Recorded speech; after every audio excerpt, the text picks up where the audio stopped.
예, 바람을 거스려 살지 마라는 제목으로 말씀을 증거하겠습니다. 예, 오늘 새벽 시간에 나온 여러분을 주의 이름으로 환영합니다. 예, 어제 오늘 바람이 많이 불고 있어요. 이 바람은 축복입니다. 저 밑에서요, 장마 전선을 데리고 이렇게 올라오고 있대요. 메마른 땅을 다 적셔주는 그 단비를 지금 내리고 있는 그 은혜의 바람인 것입니다. 오늘 말씀은 거듭남에 관한 거예요.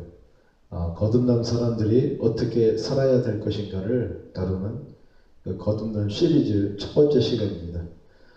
제가 여러 가지 시리즈를 계속 진행하고 있어요. 예, 이것을 제가 유튜브에 대해서 올리고 있는데 여러분들도 만약 계속 관심이 있으면 한번 제 이름으로 한번 쳐보세요. 예, 나오게 됩니다.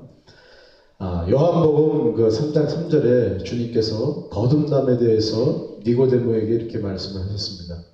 진실로 진실로 너희에게 이르노니 사람이 거듭나지 아니하면 하나님의 나라를 볼 수 없느니라. 네, 사람이 천국에 가기 위해서는 반드시 거듭나야 한다는 것이에요. 이것은 니고데모에게만 이르는 말씀이 아니라 오늘날 저와 여러분에게도 모두에게 해당하는 그런 말씀인 것입니다. 실상 여러분은 지금 자신이 거듭났다고 생각했기 때문에 지금 이 자리에 앉아 있는 것이죠. 거듭났죠, 여러분은? 예. 그렇다면 여러분이 어떻게 거듭났는가 그 지식을 알아야 돼요. 이것은 인간의 생각이나 혈통이나 공부나 어떤 선한 행위로 말미암은 것이 아닙니다. 요한복음 1장 13절에 이렇게 말씀하십니다. 혈통으로나 육정으로나 사람의 뜻으로 나지 아니하고 오직 하나님께로부터 난 자들이다. 다시 말해서 인간이 거듭나는 것은 오로지 하나님의 작품이라는 거예요. 우리는 우리를 거듭나게 할 수가 없습니다. 만일 우리가 우리를 거듭나게 할 수 있는 것은 실력이 있다면 예수님은 십자가를 지지 않으셔도 되는 거예요. 그러나 그러한 실력을 갖춘 사람은 이 세상에 단 한 사람도 없습니다. 그래서 베드로 사도는 베드로전서 1장 3절에서 우리 주 예수 그리스도의 아버지 하나님을 찬송하리로다. 그의 많으신 긍휼대로 예수 그리스도를 죽은 자 가운데서 부활하게 하심으로 말미암아 우리를 거듭나게 하셨도다. 아멘. 예, 이렇게 고백하고 있습니다.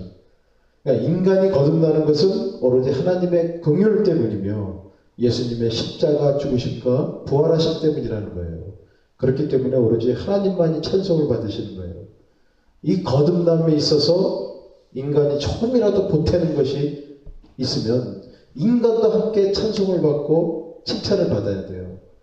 그러나 인간은 거듭남에 있어서 조금도 보태는 것이 없기 때문에 저 천국에 가서 구원의 면류관을 받을 때요, 그것을 다 벗어가지고 누구에게 돌려요? 어린 양께.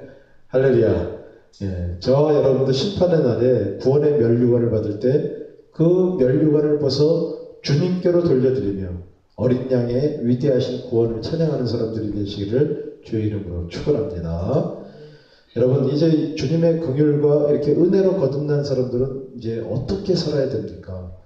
요한복음 3장 8절에 보면 바람이 음위로 불매 네가 그 소리는 들어도 어디서 와서 어디로 가는지 알지 못하나니 성령으로 난 사람도 다 그러하니라. 이렇게 말씀하셨습니다. 음위로 부는 바람이 우리 영혼의 거취와 진퇴를 결정한다는 거예요. 그러니까 성도는 성령의 바람에 의해서 밀려가는 그런 생활을 해요. 아니면 이끌려가는 그런 삶을 살아야 한다는 것입니다.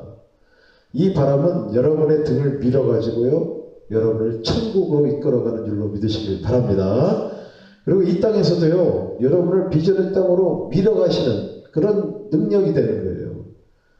어떻게 바람이 부는 대로 밀려가거나 이끌리는 삶, 이것이 곧 거듭난 사람들의 이렇게 바람이 부는 대로 밀려가거나 이끌리는 삶, 이것이 바로 거듭난 사람들의 생활인 줄로 여러분이 깨닫기를 바랍니다. 여러분, 우리가 새벽마다 나와서 기도하는 것은 오늘은 어디로 바람이 부는가, 내가 바람에 밀려서 어디로 가야 하는가, 이런 것들을 확인하기 위한 자리라는 거예요. 이 바람이 부는 방향으로 여러분은 풀잎처럼 누워야 됩니다. 그래야 다치질 않아요. 그래야 인생이 평탄한 가운데서 여러 가지 도전을 여러분이 성공적으로 수행할 수 있는 것입니다. 여러분, 이렇게 바람이 불어오는 곳에는 늘 기적이 나타나요. 출애굽기에 보면 그 동풍이 불어올 때 이스라엘 백성들을 가로막고 있던 그 홍해 바다가 마르는 그런 기적이 나타났습니다. 이것이 바람의 위력이에요. 오늘날에도 바람에 의해 밀려가거나 이끌려가는 이 거듭난 사람들은 반드시 이러한 기적을 맛보게 되는 줄로 믿으시기를 바랍니다. 여러분의 홍해가 뭐예요? 어떤 남편 문제입니까? 아니면 진로 문제예요? 자녀 문제예요? 아니면 물질적인 문제예요? 아니면 어떤 영적인 문제입니까? 그 가로 놓여진 그 홍해가 성령의 바람에 의해 완전히 해결되는 역사가 여러분 삶에도 나타나기를 주의 이름으로 축원합니다. 믿으세요. 그러나 이 바람에 거스르고 역행하는 거듭난 사람들이 있다는 것이 문제입니다. 그들은 누구입니까? 거듭난 사람들 가운데서 바로 육체의 소욕에 아직도 붙잡혀 있는 사람들이에요. 그 요나 선지자를 밀고 가는 바람의 방향이 동쪽이었죠. 그러나 요나는 동쪽으로 부는 그 바람을 거슬러 서쪽으로 나갔습니다. 그러다가 풍랑을 만나 바다에 스스로 몸을 던져야만 했죠. 바람이 가리키는 방향으로 가는 인생이 되지 않으면 결국에는 거듭난 사람일지라도 거센 풍랑이는 그 검푸른 바다에 몸을 던져야 되는 그런 막다른 골목에 그렇게 다다르는 그런 신세가 될 수 있다는 거예요. 물론 나중에 건져주시긴 하지만 여러분, 거듭난 사람들은 반드시 이 바람에 몸을 맡기고 밀려가거나 이끌려가는, 순종해서 밀려가거나 이끌려가는 사람들이 되어야 된다는 거예요. 그러나 내 육체의 소욕 때문에, 자신의 욕망과 생각과 판단 때문에 바람에 거스려 불순종하며 역행하는 삶을 사는 이 거듭난 사람들이 교회 안에는 얼마나 많은지 몰라요. 오늘 본문에 나오는 이 야곱이 바로 그러한 사람들의 대표자라고 할 수가 있습니다. 야곱은 이 출생 때부터 바람을 거스르는 자였어요. 그 형의 발목을 잡고 나왔죠. 이것은 장자권을 자신의 힘으로 쟁취하고자 하는 그 야곱의 인간적인 어떤 의지를 상징하는 그런 장면인 것입니다. 이후에 야곱은 이 장자권을 확보하려고 형과 아버지에게 온갖 속임수를 동원합니다. 여러분, 그렇게 안 해도 되는 것이었어요. 이미 하나님께서는 그 엄마인 리브가에게 야곱이 장자권을 가진다는 것을 이렇게 미리 알려준 바가 있습니다. 하나님이 정하신 거예요. 그렇게 되면 그냥 내가 아무런 수를 쓰지 않아도 그냥 자연스럽게 되게 돼 있어요.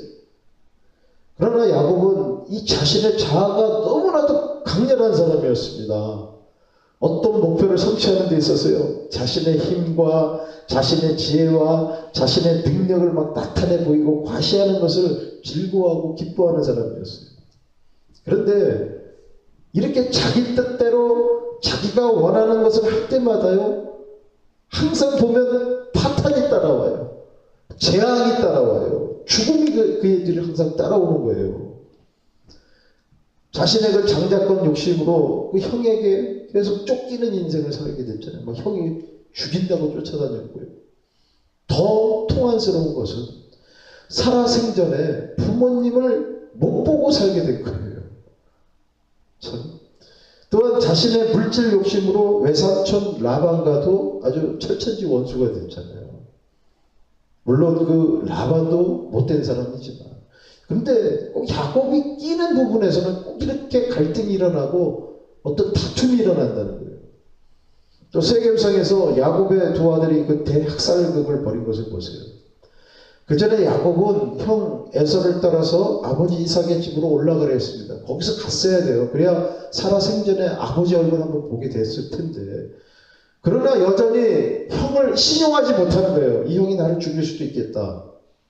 그래서 아버지의 집으로 가는 것을 보류하고 세겜성으로 슬쩍 빠져나간 것입니다. 자신의 판단, 자신의 생각이 너무나도 강한 사람이라는 거예요.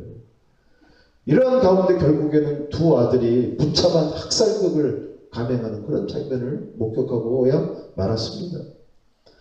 또한 그 요셉을요, 지독히 편애하는 모습을 보세요. 그러니까 자신의 생각과 자신의 감정에만 이렇게 따라가는 모습이에요. 결국 하나님이 어떻게 하십니까?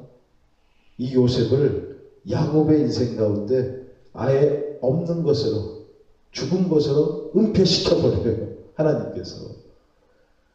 그러니까 요셉이 죽었다고 생각한 이 야곱의 눈에는 정말 눈물이 마를 날이 없었을 거예요. 그때 말년이었는데 계속 이 요셉만 생각하며 애통하며 그렇게 살았던 것입니다. 여러분, 하나님이 선택한 사람, 거듭난 사람은 반드시 바람이 부는 방향으로 자신의 몸을 눕히는 그런 풀잎이 되어야 되는 줄로 여러분이 깨닫기를 바랍니다.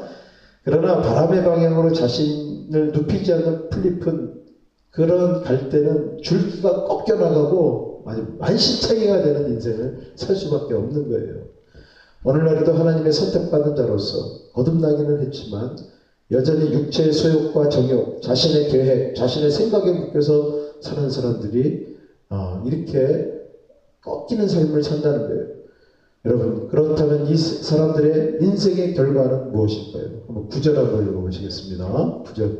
자, 시작. 야곱이 바로에게 이르되 아뢰되 내 나그네길의 세월이 130년이니이다. 내 나이가 얼마 못되니 우리 조상의 나그네길에 연조에 미치지 못하나 험악한 세월을 보내었나이다. 어떤 삶이요? 험악한 삶. 예, 선택받은 자라 할지라도 여러분, 이러한 삶은 야곱으로 충분한 거예요. 우리에게 이러한 야곱의 이야기를 들려주시는 까닭은 너희들은 이렇게 살지 말아라, 그렇게 말씀하시는 것입니다. 그러므로 저와 여러분은 늘 바람에 민감한 사람이 되어야 돼요. 바람이 부는 방향으로 자신을 눕히고 그 바람의 방향으로 돛을 올리고 배를 항해하는 그런 삶을 살아야 되는 것입니다. 생각해 보세요. 내가 모는 배가 바람 부는 방향으로 가게 되면 어떻게 돼요? 순풍의 돛담배가 되잖아요. 그렇죠? 바람에 밀려가면은 순풍의 돛담배가 된다고 내 인생이. 그러나 내 고집으로 바람이 부는 반대 방향으로 거슬러 올라가게 되면 이 배를 움직이기 위해서는요, 어떻게 올라가요? 내가 직접 노를 져야 된다고요. 바람의 도움을 전혀 못 받아요. 오히려 역풍으로 작용하기 때문에 내가 노를 젓는 것도 너무나도 힘겨운 그런 삶이 된다는 것입니다. 너무나 험악한 세월이 된다는 거예요. 여러분, 거듭난 사람이라 할지라도 의미로 부는 바람에 어떻게 대처하느냐에 따라서 그 인생의 결과가 확연히 달라질 수가 있다는 것입니다. 저와 여러분은 거듭난 자로서 이제부터는 바람에 따라 눕는 풀잎이 되고 바람이 부는 방향으로 밀려가는 배가 되어서 비전의 땅에 순조롭게 도착하는 인생이 되시기를 주의 이름으로 축원합니다. 우리 기도하겠습니다.